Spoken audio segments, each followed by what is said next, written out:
Hello, everyone. Welcome to the Hash It Out Show. I'm your host, JB, your sports guy. We got a big show for you all tonight. Later on in the show, we're going to talk about which team in the state, which high school football team in the state is the most talented team. We'll get to that later on. I'm joined by my co-host today, the one, the only George Peppers. What's going on, George Peppers? I'm doing fine, JB. I'm doing all right, but I got a preference for what I'm going to say. I agree 100%. We're going to have a great show tonight, but you're killing my heart, man. As an Everett alumnus, you had a West Jeff grad Monday night. Now we have a Shaw grad tonight. I mean, it's all in fun, though. It's the West Bank, dude. That's what we do on the West Bank. But it's all in fun. I'm really looking forward to talking to our guests tonight, and I'm really looking forward to this show. But I do want to say before we start, our prayers and thoughts go out to VK Johns, our other co-host who can't join us tonight. He's dealing with an intense personal matter, and our thoughts and prayers are out with him big time. Most definitely, definitely. Our special guest for the night. This guy was a standout wide receiver at Archbishop Shaw High School. He went on to play college ball at Tulane University. And then one day, he became a state rep. And now he's an entrepreneur. Ladies and gentlemen, our special guest, the one, the only, Terrell Harris. Terrell, my man, what's going on, man? Man, what's up? What's up, man? It's an honor, a pleasure to be here. I've been checking y'all out, bro. I'm proud of y'all.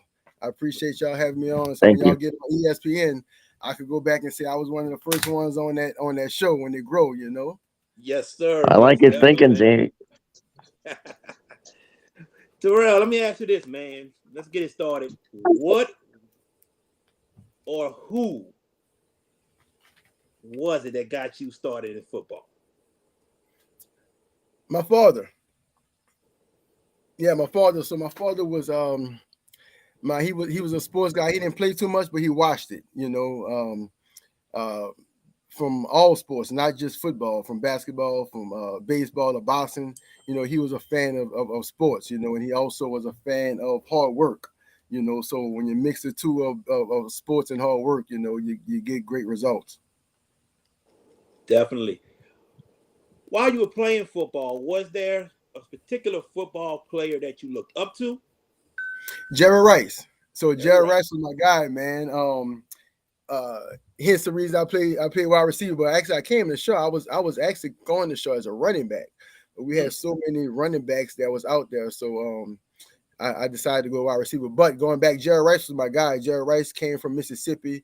If you knew the story of Jerry Rice, you know his dad used to throw him bricks. He used to catch bricks with his hands, and there was a that's certain way right. of catching those bricks. You know, you just can't go out there and grab a brick. You got to have soft hands to catch a brick. So my dad, being from Mississippi, being from Utica, Mississippi, you know, he always told me stories about Jerry Rice. So I always did look up to Jerry Rice, followed his career. I even wanted the number 80. And when I was playing for Nicholson Park, you know, as a running back, I wanted number 80. So that's how much I looked up to Jerry Rice. But he was my guy. So your dad's from Utica, Mississippi. Utica, Mississippi. Man, what if I told you I hit a deer in Utica, Mississippi, coming home Hey, from I La bet you Tech? that did mess your truck up too, car. It totaled my car. I know, I know, I know. Everything out there in Utica, hard and hot, you know, the dirt, the red dirt, all that. So it's good though, man. That is crazy. Tell us about your playing days at Archbishop Shaw. Man, where you want to start at? Man, start where you want to Start, start. all right. Man, it's coming in the Archbishop Show. I came from West Bank Cathedral. And we was on a killing winning spree of, you know, I didn't lose a football basketball game since the fifth grade, you know, over there, you know. But coming from West Bank Cathedral, that was like a feeder school to Shaw. Yeah, You know, all my cousins and everybody else went to public schools, you know. So I was at the John Eric games, you know, when Corey Lambert and all them boys was there. My cousin, you know, them played on that team. So you know, that's where I was at. But you know, coming to Shaw it was a blessing to my parents to able to send me to Archbishop Shaw High School, and from the beginning it was success. You know, coming into the door as a freshman, you know, I played wide receiver, had a great talented team. You know, Ryan Duval was my quarterback, and first play of every game is a touchdown, a bound, every play, you know. So coming into that my freshman year, you know, surrounded by all those guys, good guys that I played with. I was surrounded by great talent, all over. But my freshman year was amazing. What is your greatest football memory at Archbishop My Shaw? memory, it had to be our. I have so many great memories, man. From every year, I could kind of name one, but my senior year, I mean, you can't take that away. We was ranked, I believe, we were 7th in the country before we lost to Jesuit. My senior year was just magnificent. Coming from my junior year, coming from a championship caliber team. We lost to Baton Rouge Catholic, a game that we should have won. It was a tough game that we that game in the championship game my senior year just give me cringe because we should have won both of those games.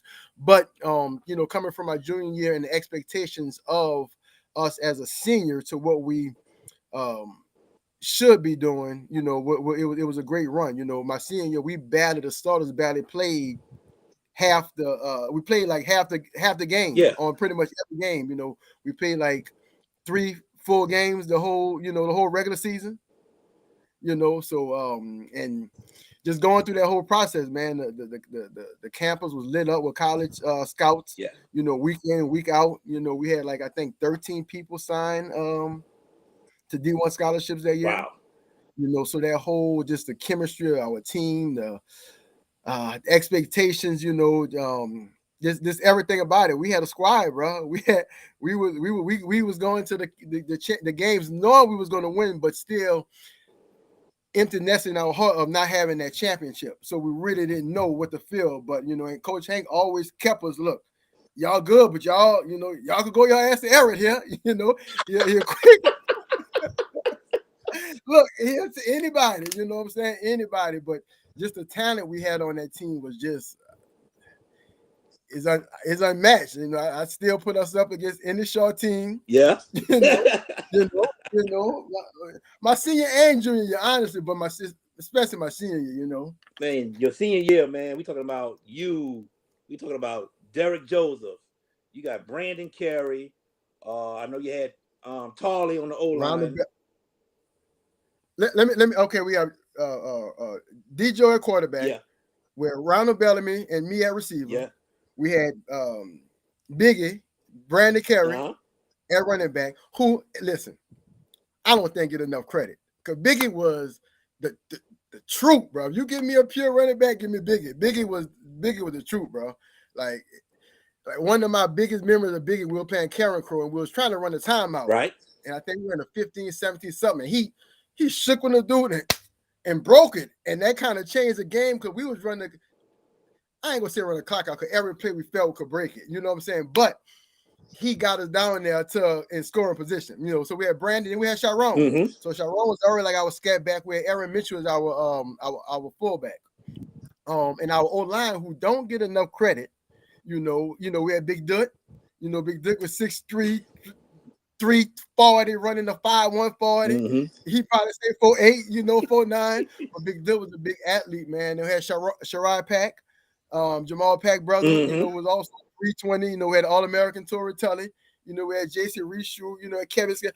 Our old line was like, that's what we won at in the trenches, man. Our old line was it. That team. So we had. Go ahead. I'm sorry. Mm-hmm. No, I'm sorry. What you saying? I was saying how legit that team was. Yeah, we was tough, man. And me and actually Kendall Bussey was talking about it the other day because he was comparing their team to our team. So I said, you know what? Let's call Coach Hank. So we called Coach Hank up, and Coach said the best team was the team that bought me a state championship. That was the best team. Look, he didn't want to get in it. Hey, that has to be the most safest answer. Right. I couldn't get mad at him. I look. I thought we had a little favor. I thought he was gonna give it to him, but he was like, nah. But yeah, our team, bro, it was special. It was special. You mentioned that Superdome championship loss to West Monroe, man. That was like me being in the dome to watch y'all play. I wasn't at Shaw yet, but I went to Shaw my following year. Being in the dome, knowing Shaw was the better team, then should have won that game. Does that still haunt you to this day? It does, and it's funny because I just watched that game maybe a year ago. Like it took me that whole time to watch that game, Wow. because man, we had a good run. We had them. It just didn't fall our way. They made more plays than us, and at the end of the day, that's what happened. It just take away from how good our team was. You know what I'm saying? So we always could say, yeah, this team was good, but then y'all win the championship at the end of the day? And you know, I don't have an answer for that. The answer no, we didn't. Yeah. But I always say line up, y'all line up. But yeah, man, it was good. And I don't know what hurt me most, that loss or the Jesuit loss, because we lost to Jesuit in the regular season, Right. And we was ranked 7th in the country when we lost to Jesuit. That just was a blow to lose to Jesuit. Then I went to Tulane with Brand Hockey. Brand Hockey was a soldier on that team. You know what I'm saying? To lead them to beat us. But man, that was a good team as well. But that blow too. That hurt. That still hurt. That Jesuit loss. Was that like for the district championship?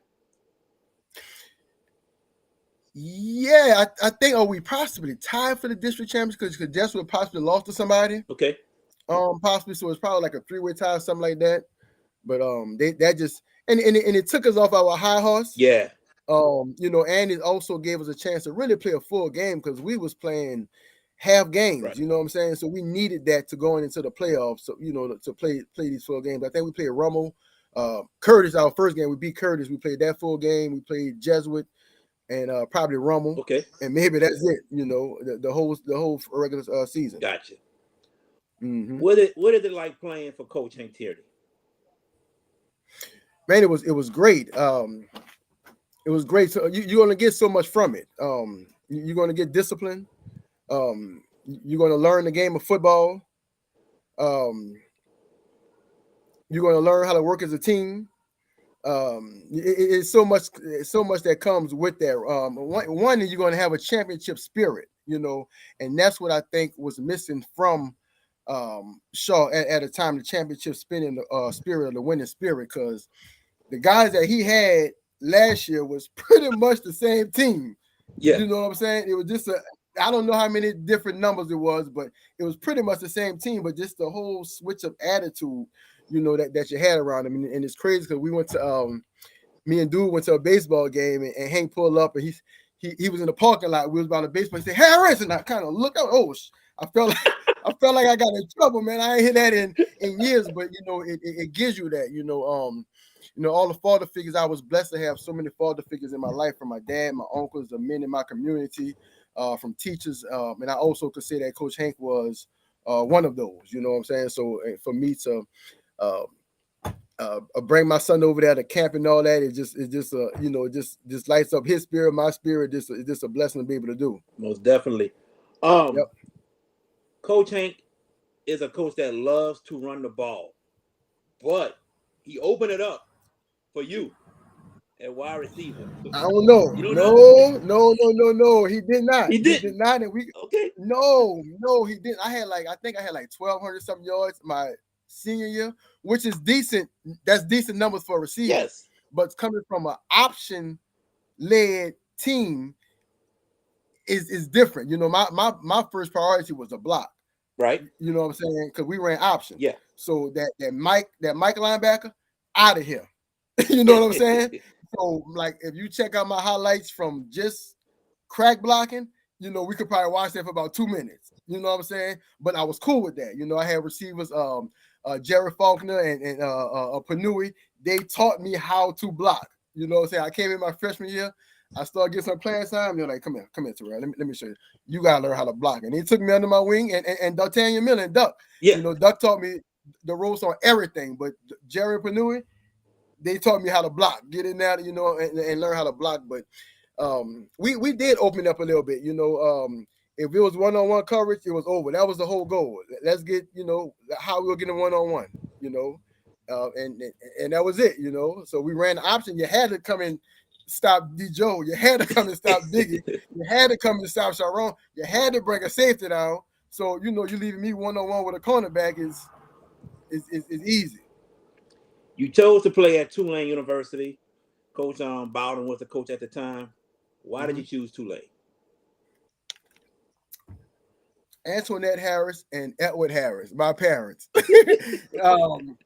And I'm saying that, but they did have a big influence on, you know, where I could go in for them to make a smart decision. You know, as an 18-year-old child, still, you know, it's good that you have parents that can help you, allow you to make that decision. Um, Tulane was set. I mean, we came there and they laid it out for us. You know, Tommy Bauer had the city lit, man. We had all the athletes from from the city in one room. You know, we had our Michael Burks, who I ran into the other day. We had the Telman Gardner, we had the Derek Joseph, your Brandon Carroll, we had the Torrey, we had everybody in the whole city. Like, imagine y'all, you know, Coach Burns. Imagine y'all if all y'all played and stayed to go to Tulane. You know what I'm saying? Yeah. So, and then they was running a full wide receiver set. You know what I'm saying? So me coming in, playing a little bit my freshman year and able to come and start my my sophomore year, it was good, you know. But my heart was set on the Florida schools. I did want to go to Florida. I did want to go to Miami, you know, with Reggie Wayne and Santana Moss, Yeah. you know.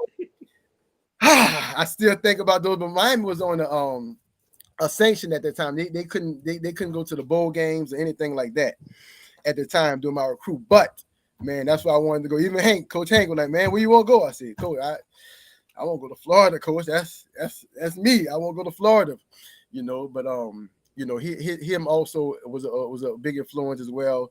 You know, directing me and talking to me about the benefits of going to Tulane and going into that system. He think I could come in and fit in quick. And Florida didn't offer me till one of the receivers that they offered had passed away in the jet ski accident. And they came back to you know, offer me later. But by that time I was you know, I was a green wave. I was a green wave. You were part of that 1998 undefeated season. The team that finished 7th in the nation. Do you feel like you guys were disrespected by being a mid-major team and not even getting an invite to a major bowl when you guys were undefeated and in the top 10? Definitely. Now I think Tennessee was also undefeated that year with T. Martin. Yeah. I think that was the year. And just for us and Tennessee to be the only undefeated team and still have us ranked that far behind and still jumping hurdles, every hurdle somebody put in passes, ESPN was talking bad. You know, everybody was talking bad, but we were still, you know, climbing the mountains all the way to the top. Like Coach Bowden said, we got to keep building until we could buy a house in that neighborhood. And we was able to have enough wins to buy a house in the, you know, in the neighborhood to come play with the, you know, the top teams in the country, you know. But I don't think that took anything from us. We still went out there and had winning the championship on our minds, you know, and that's what we went out there and did. George Peppers, the floor is yours, my friend. Thank you, Terrell. Thank you for taking the time to join us. Thank you for the kind words you gave us at the top. I think the easiest answer for the question Jared asked you about why did you go to Tulane, man, green's your color. Green's Shaw's green, man. Tulane is green. I mean, that'd have been the simple political answer, right? Right. Look, but are we trying to give me 33 as well, but somebody had that, man. Truckers over there trying to give me 33. I hear you. It's all good. At the end of the day, we talk about the '97 Shaw team that lost to West Monroe in the Dome. That y'all were ahead 19-7. 19-7. That was that because I was at that game, and dude, look. I said this to Jared many times, and I don't know where you stand on fan bases or whatever. West Monroe's fan base was horrible that night in every facet. I was at that, and then the Jesuit game, if I remember right, if that's the Jesuit game where y'all were up big at halftime at Gormley, and Jesuit pulled some crazy comeback in the second half to get you. And look, I don't want to bring up bad memories. I'm just saying I've been this because my brother is a Shaw grad. My youngest brother is an Archbishop Shaw grad. Okay. So you know, the Jesuit is a bittersweet. For us, the team we lost and knocked us out. That like I said, it hurt us, but it made us stronger. On my personal side, I had my best receiving game that I ever had. I had 260 yards receiving, 3 touchdowns. Yes, you did. You know, and we were so mad after that. Coach Hank, Terrell, stand up. I'm like, oh Lord, what I did. Terrell's the only player out here. I'm like, oh goodness, because we just lost. Yeah, let's just go out here and go. Man, but it was a good binding. And I tell you what, see our next week of practice, it was war. Yeah, and we went to war. You know, I can imagine. We went to war. Yeah. when you went to talking about your time at Tulane, yes, you went undefeated and won the Liberty Bowl against BYU, finished undefeated, and look, I concur with you. That team was completely and madly disrespected in every facet.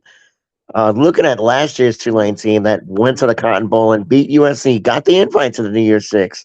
Of course, it's a different climate now than it was then. How would you compare that Tulane team to your Tulane team that went undefeated? I knew that was coming. I Okay. knew that question was coming. Man, these guys here, I love it because that they can score any minute. You know, as a receiver, looking at that team and what they did, bombs after bombs or big plays after big plays. You know, I try to compare that to our team, but our team was a little different because it was short game, bam, long game. You know, it's a little more finesse. Talent wise, I would say that this team possibly had more talent than we had, but chemistry wise, I'm always gonna go with my team because that's who I got the chemistry with. I'm quite sure they'll say they got the best chemistry, but what we came from and went through through all those times and not losing the game. I think that's just the biggest thing, just not losing. We didn't have the taste of loss that year, so I think I don't want to take nothing from them, but that donut at the end of that 12 is great. It's great. For sure. Going back to your Shaw days, and well, actually, let me kind of happenstance towards my next question. When Hank Tierney took the job again at Shaw after he left Ponchatoula, what was your reaction? And now looking at 1 year at Shaw, where do you think this Shaw team is now? Do you feel like that Shaw team can? I don't know how closely you follow them, but do you think Hank's got the goods to bring a state title? I follow him. That's my dude. Me and him talk a lot. That's my guy. Yes, he Right. does. Yes, he does, man. I'm a big fan of it. I tried to beat him at Shaw when he was on his way to Shaw for the press conference. That's how excited I was about it. Oh, Championship team coming is in the works. It's coming, man. My son 9 years old. I can't wait till he get there. So whatever I can do on my side to help out, I'm a Coach Hank Tierney fan, man. I think he just brings so much value to the kids other than the sport of football. Life lessons, you'll get from Hank and Shaw. So mhm. I think it's gonna be good. I'm excited for this year. Last year, when he went to West Jeff, they went from not winning the game to district championships. So coming here, came back and won a lot of games next year. So this year, expecting state. I don't expect nothing other but state. It's just championship football every time you see him. He just had to get in here, get his feet wet a little bit, and get the kids' spirit up, and let's work. Sounds like, Jared, we're going to have to be in the dome for that weekend because it seems like Mr. Harris thinks that Shaw's going to get there. And look, I honestly do. Look, Jared and I, we do it back and forth because he went to Shaw, I went to Everett. It's all in fun. Mm. It's all in fun. Huh? But it's never, yeah, exactly. Well, but that being said, I can completely concur. Um, let's talk about your political rendezvous. I don't know if that's the most accurate word. What got you into the world of politics? What inspired you to get into the world of politics? um, After football, during this time, I still had Canadian League contract on the table. And it was either going to Canada, play in the cold, or stay down here and start my entrepreneur life. I was with the Saints back and forth at 3 times at this time. I went to training camp with them. They Mhm. released me. They brought me into during the season. The next day they released me. They'll bring me back. So just going back and forth. The last with them, I did play with the Voodoo for a little while. Then after that, I was going to Canada. It was just too much at the time. I was 25 years old. I had my daughter. The opportunity came to run for a state representative job. I didn't know what a state representative did or do, so I did my little research on it, and it was about the community. For me, it's all about giving back, and always heard or saw the football players or athletes come back and give back to the community, and that's always was be on my agenda. Didn't know how I was going to do it, but I wanted to do it, and that was one of my way of trying to get back into giving back to the community. That's a great answer. I mean, I actually endeavored into politics myself for a spell, but it didn't quite work out in your as it did for you. But now you're an entrepreneur, and how's that going along with your businesses and whatnot?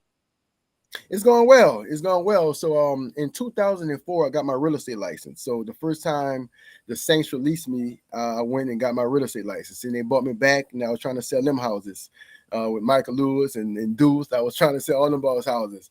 So got out of that. Then I started doing. My dad passed away in 2007. Sorry to hear that. So he had a family business, construction business.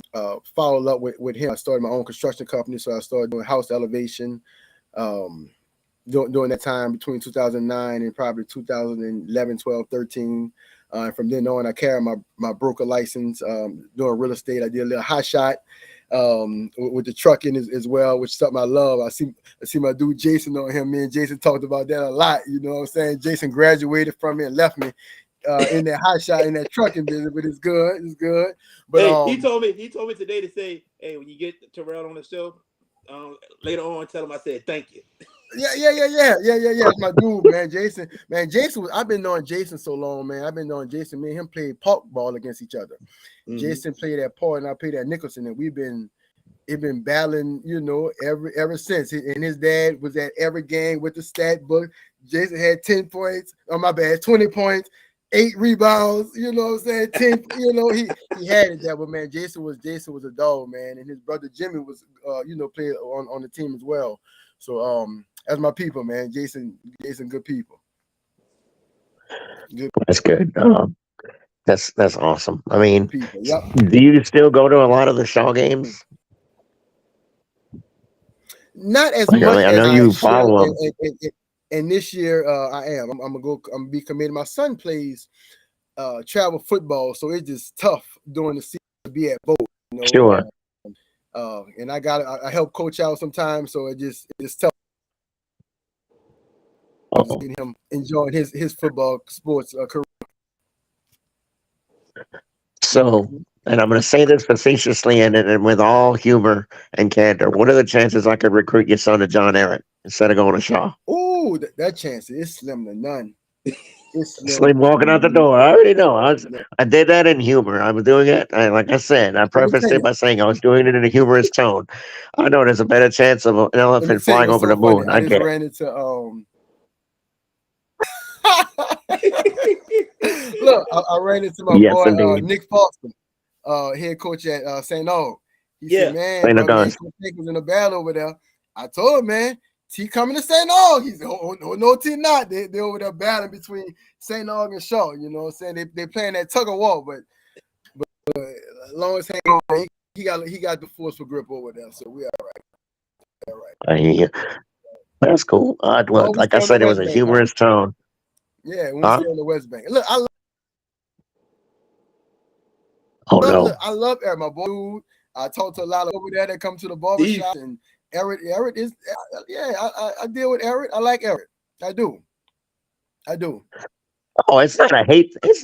Oh, it's never hate. I mean, it's look, Eric and Shaw played in a regular season game post Ida in 2021, and Jared and I the whole week, 2 weeks leading up to that game, because I called that game. Okay. We were back and forth, and I said, look, that's groundskeeper's gate, because they didn't cut the grass at Shaw that day, and that's why we lost.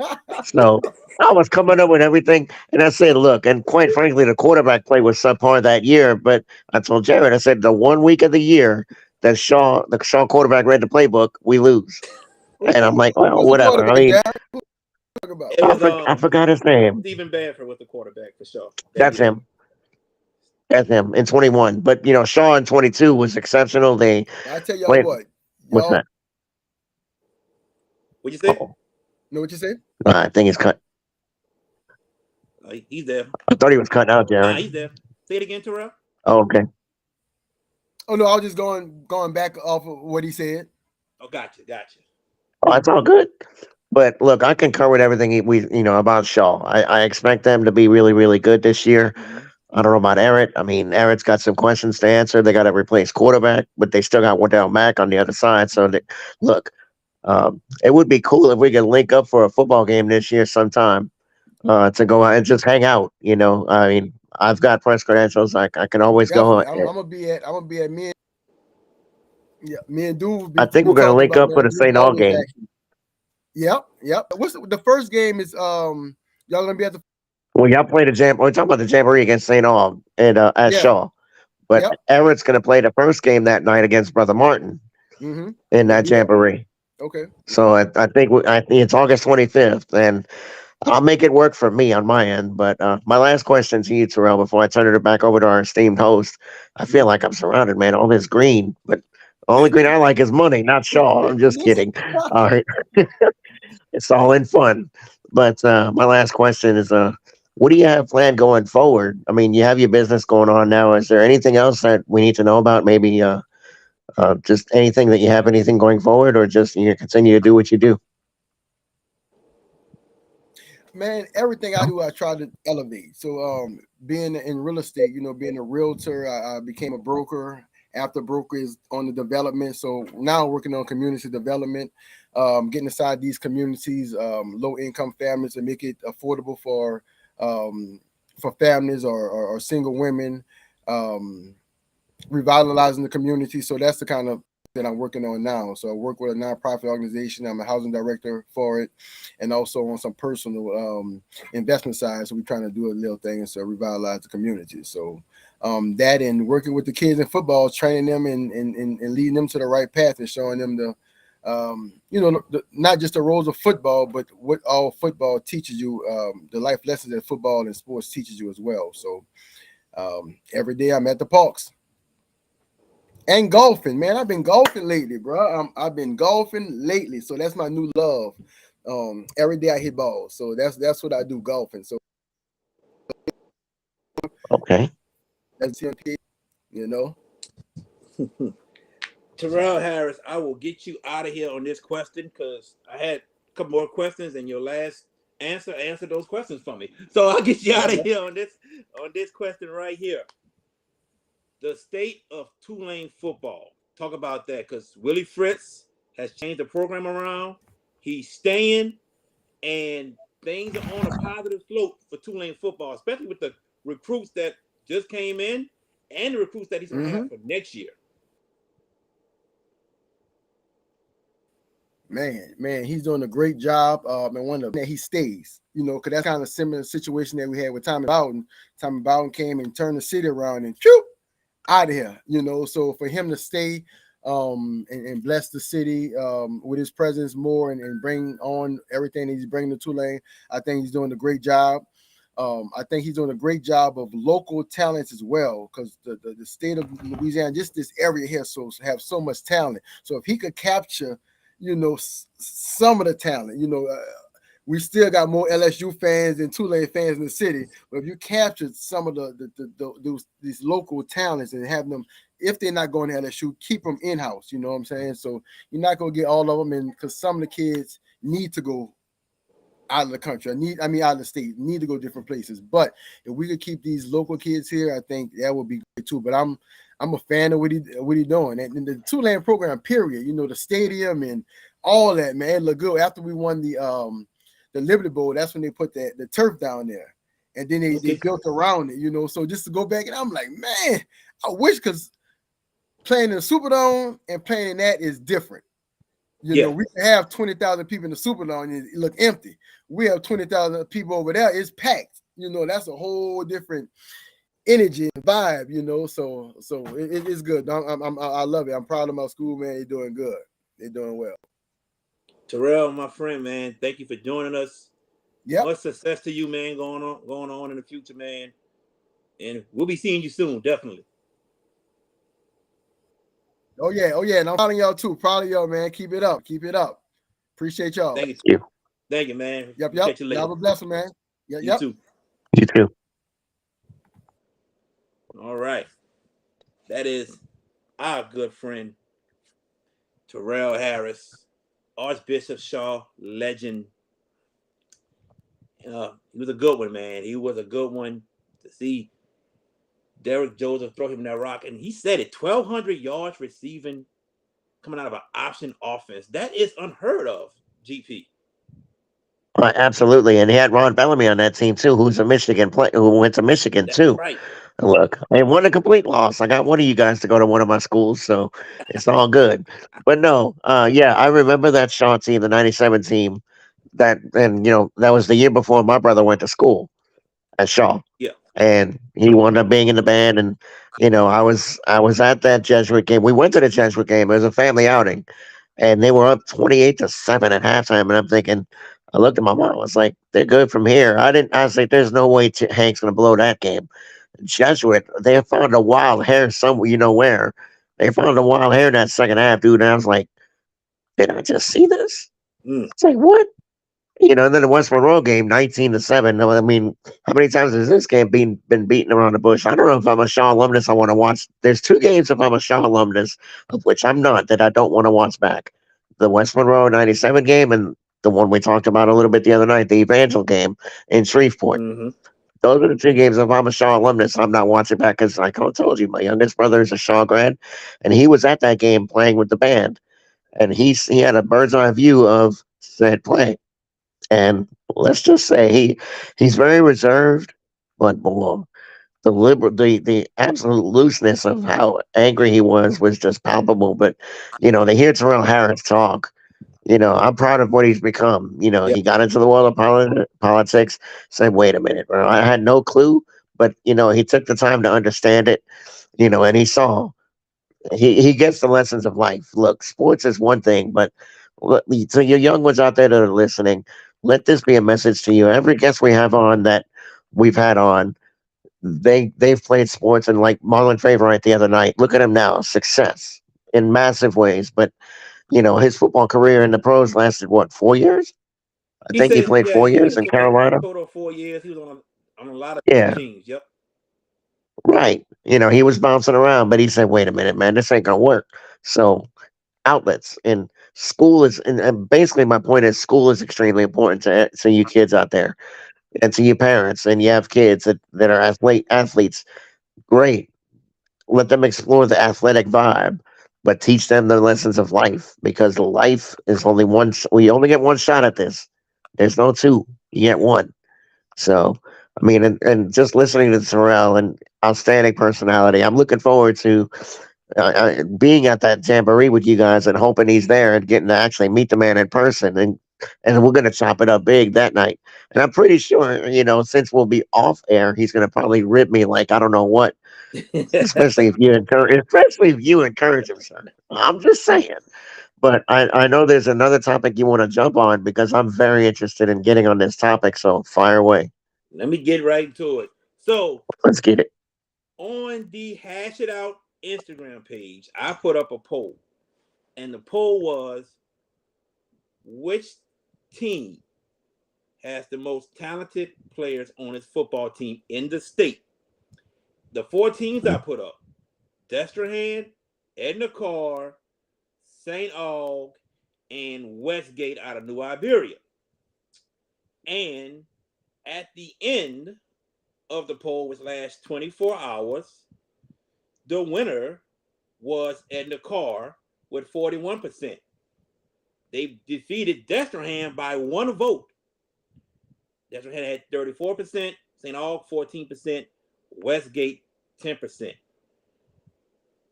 I got some messages back from people who disagree with what teams I put in that poll.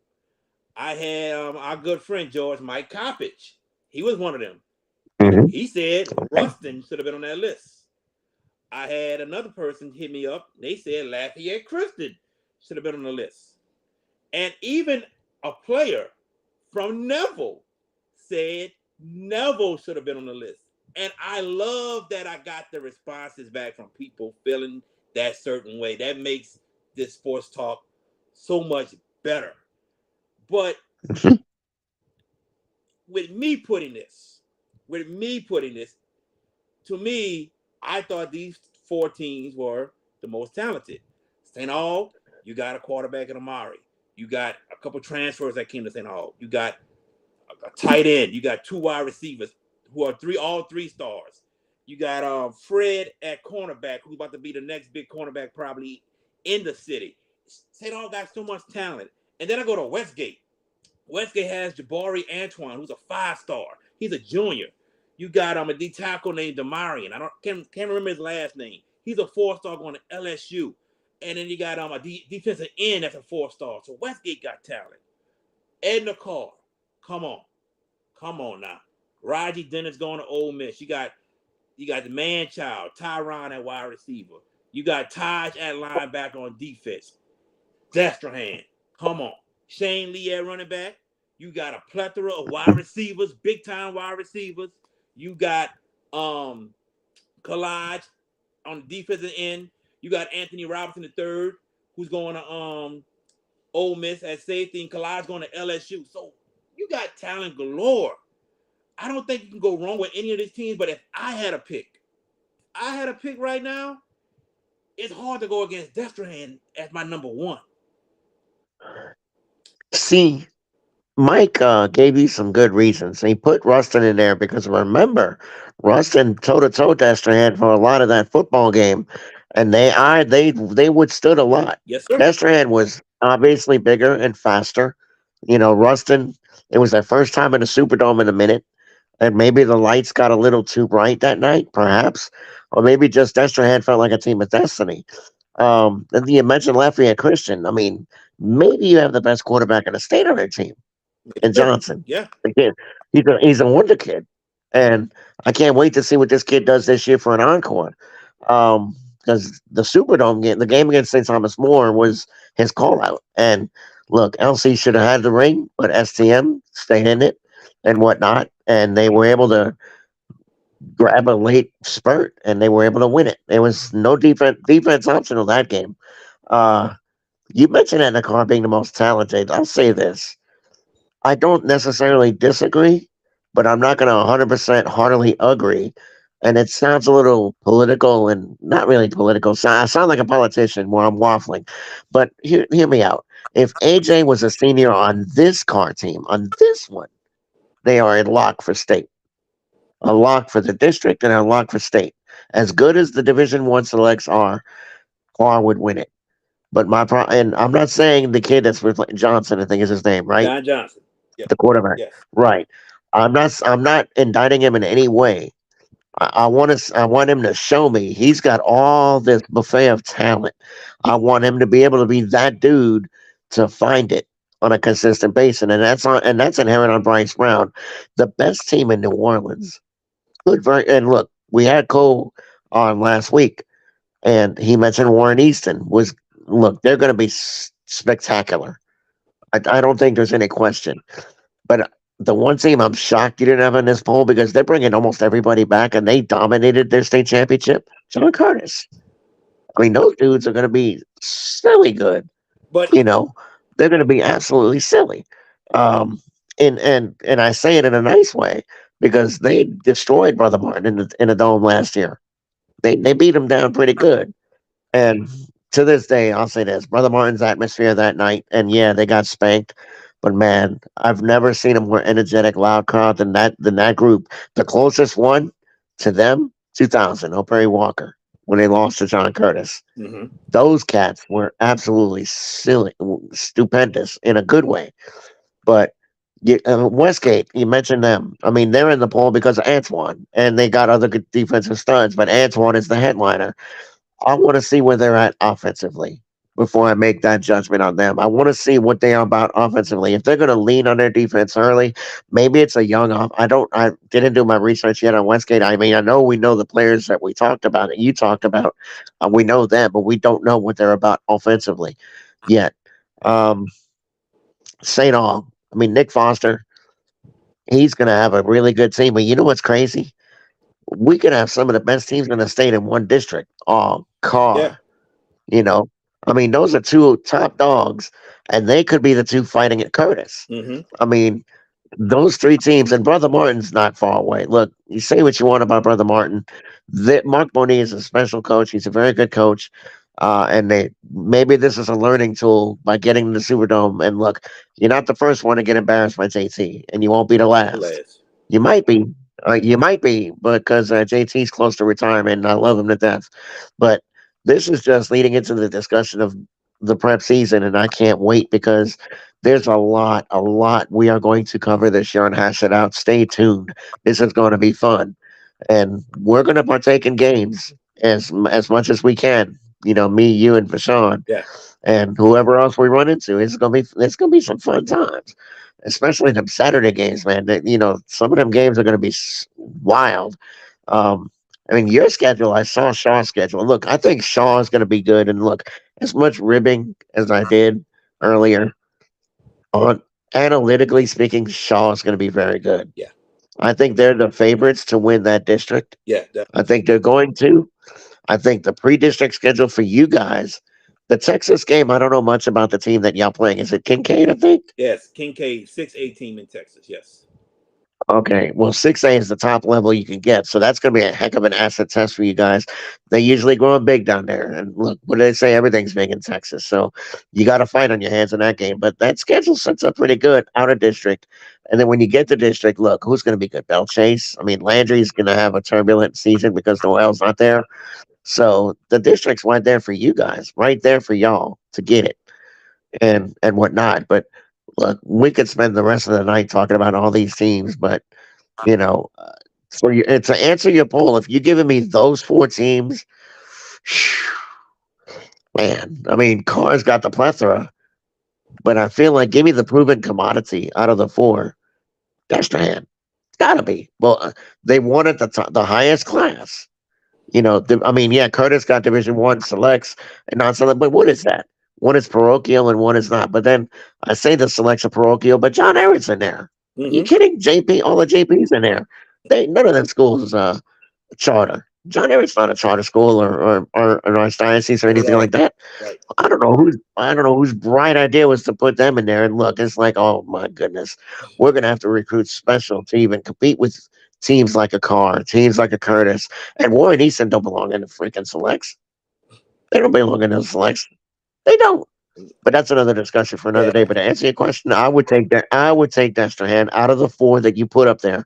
I take Destrehan because they're the most proven commodity, and partially because I'm a big fan of Marcus Scott. Love him to death. Think he's a class man, and it was so good to see in person him winning state Yeah. last year. Definitely. Let me say this about John Curtis. Since you said you were shocked that I have Curtis on there as a talent, one of the most talented teams. Hmm. I look at JT team, and I think his two most talented teams was the one with Joe McKnight and the year they won the national championship. To me, that was his two most talented teams. I think mainly JT teams are. I would put this in another category: the most disciplined teams. I Correct. would say they're the most disciplined teams. Hmm. As far as Westgate was a very young team last year. They were young. Yep. And right when district started, they had some injuries. And the team got healthy right when the playoffs started. And think about it. This is a 4A school in Division One Hmm. non-select. They got to play 5A schools. They got to the semis against Destrehan and were down 7-6. And I tell people their offense couldn't click that day. Couldn't click. And the defense was holding strong. But to me, the thing that turned that game around in Destrehan's favor was when Jabari Antoine threw the pick six. That right there, to me, shut everything down for Westgate because the offense couldn't move. You're down by 1 point. You get close to field goal. You kick a field goal. You still might hold Destrehan's offense. When they threw that pick six, that was kind of like the writing on the wall for Westgate. But like I said, they were young last year, and mostly everyone is returning. So we talk about that Lafayette district with St. Thomas More and Lafayette Christian Academy and Turlings, which is a tough district. Think about that. Those Yep. four teams right there, they got to the semifinals. And I want to Correct. say North Vermilion, who's also in that district, is in Division Hmm. Three non-select. I want to say they at least got to the Yep. quarters. That's I'd have to look it up, but I think you're right. I'm not for sure 100%, but I think you're right. Better district, Catholic League or the Lafayette district that you just referenced? Well, we had that poll also the other day. We had that poll, and mostly, the majority voted for the Catholic League. And How many of them were New Orleanians that answered that poll? uh, See, that's the thing, y'all. it was a whole lot of New Orleans. All right. It was a whole I lot. figured that. Yeah, it was a whole lot. A little slanted, but still, no disrespect to the Catholic League. They're incredible, Yes. and it's two of the best leagues in the state. I don't think there's any argument that you make that suggests otherwise. I mean, used to the river parishes, but Used to. That's a couple correct. of the river parish teams, a couple of those teams have kind of slid on the backslide. Hahnville, East St. John has kind of tailed a little bit. They're kind of They back in teased a little bit a couple of years, and they're starting to, but and then you got who Terrebonne and the Lafouche teams. Uh, I mean, I think it's a top heavy district with Destrehan leading the way. But if you're going to make any arguments about who's the best district in the state, it's the Lafayette district or the Catholic League, whatever order you choose. I think it's apples and oranges, yeah. Jared. It's apples and oranges. I totally agree with you. It's apples and oranges. You cannot go wrong on either district Nope. that you pick. Either one. You getting some great football, and that Lafayette district, man. You think about it, with St. Thomas More winning the championship, defeating Lafayette Christian in the Dome, Westgate losing to Destrehan 21-6, and Turlins lost to Lafayette Christian in the semifinals. It makes for good football in that district. And the category, think about it. Mm-hmm. Carr came in, won the district. Curtis and Brother Martin got to the state finals. I mean, Yep. that tells you a lot right there. So you can't go wrong. Exactly. You can't go wrong with any district that you pick out of those two. And Lafayette Christian on their way to the Superdome last year. I watched this game start to finish on CrescentCitySports.com. They went to Gormley and played West Jeff and played De La Salle. And De La Salle's defense was incredible last year. Yeah. Outstanding. But Lafayette Christian walked in there and said, "Oh, yeah, I see you. 70 on that turf." They dropped 70 on him. I was like, and my friend, whose son plays for De La Salle, Kedrick Richardson, that's his son. He and I, he works with me, and he's like, Pappas, I've never seen a team with the speed that Lafayette Christian has. Those dudes were like rabbits out there. I was like, I know. I watched the game. He goes, man, to see it in person, it's a little bit different. He said, dude, our defense was overmatched. And De La Salle's defense, and for those of y'all paying attention, was silly good. And look, you could say what you want about how weak the district was, but they at least tested themselves outside of That's district right. last year and played good Yes, teams. they did. And they did what they had to do, you know. But come playoff time, look, you got, and look, Coach Graham's going to win a state title at De La Salle. It's just, I'm not sure it's this. Obviously, I don't think it's this one. I think they got a lot to replace offensively. They're still going to be good defensively, but there's a lot to replace. I think they'll be good, but that district is not very good that they're in. Um, but I'm just making a point about LC and Mike Cobbage. I don't know. Mike's a good friend, and Mike's a very astute analyst. Yeah. And very, very astute. I did actually, to share a story. When I first moved to Avoyles in 2010. He and I were on a show together called Let's Talk Sports. Mm-hmm. And it was on KAPB 97.7 in Marksville. We would be on every week, and Mike and I were always bantering. He goes, "Oh, the new guy, me, just give me crap because I was from New Orleans, give me all kind of silliness because I came from New Orleans." He goes, "Oh, what is this kind of?" But then we got to talking and we became friends, and he does great work, Mike and Coppage, and check his stuff out. He is a very good writer, but more is a very good person, Yes. and very, very, very knowledgeable about the game, like us. I mean, the thing is with us is that we all pay attention. You sometimes you hear your fly by nights come on and they spew opinions. They don't do the work that we do. They don't research like we do. They don't put the time in to give you the analysis that we do because we take the time and research, and that is so pivotal. Yes. For anybody to do that. And I didn't see Mike last year in the Dome. I don't think. Yeah, he I didn't go mean, last year. He didn't go last year. yeah, he has the advertiser and all that, the commitment with the paper that he writes for out there. But I envy him because he gets to watch that Lafayette district every week. And I mean, we get the Catholic League, which is cool. yep. It's cool, but he gets to watch the Madden League because those teams score. Yeah.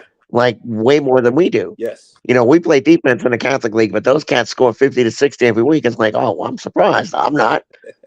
They got athletes out there. Them dudes can play. So, Mike is going to join us later this month or in early all right. August to give us his breakdown of the Lafayette schools. I already talked to I can't wait for that. Yeah, definitely. So Mike will Man, that's going to be a fun discussion because I want to hear what he's got to say about some of the teams, and I know he still follows most of the other parts of Central Louisiana.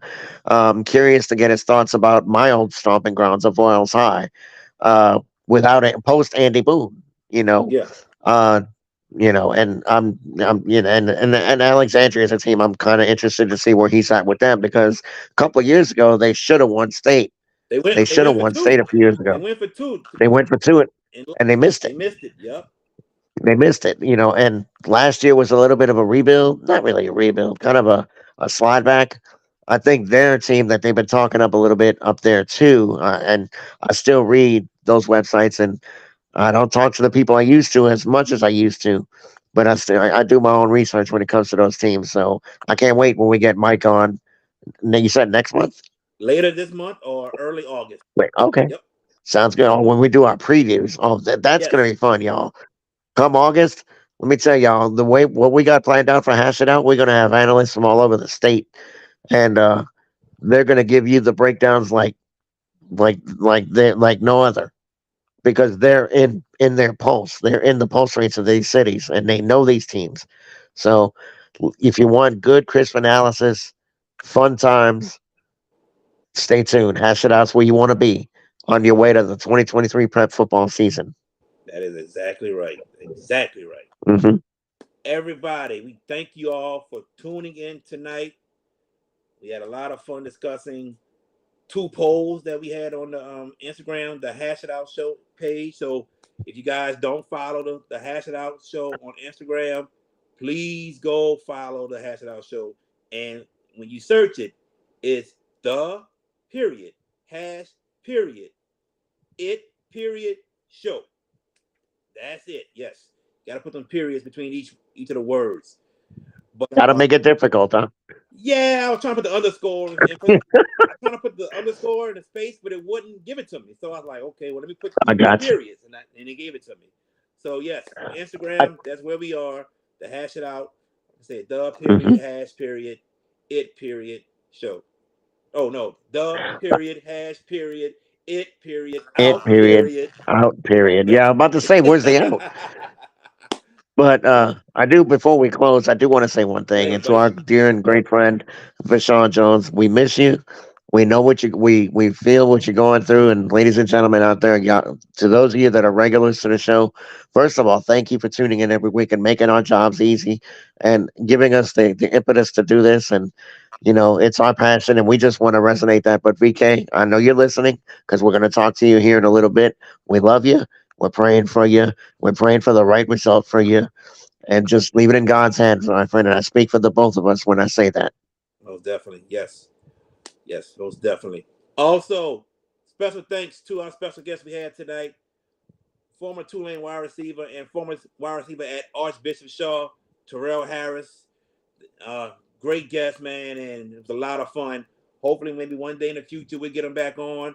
But thank you, Terrell. Definitely. We are back next Tuesday, July 11th. We will have two guests on the show. We will have former Amit quarterback and former Tulane quarterback Lester Ricard Jr. And right after that, we're going to have former John Curtis running back who went play at Ohio State, who played for the Houston Texans. That is Jonathan Wells. That is next Yep. Tuesday. The following day, that Wednesday, July 12th, we have former Hornville Tigers quarterback who played quarterback at Southern, and he never lost a game to Grambling. That is Bryant Lee.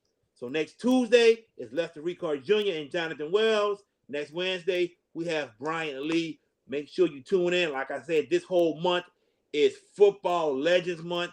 The best football players to ever play in Louisiana. So please stay tuned in. We thank y'all. My good friend George Peppers. I'm JB, your sports guy. We will see y'all next Tuesday. Y'all take care.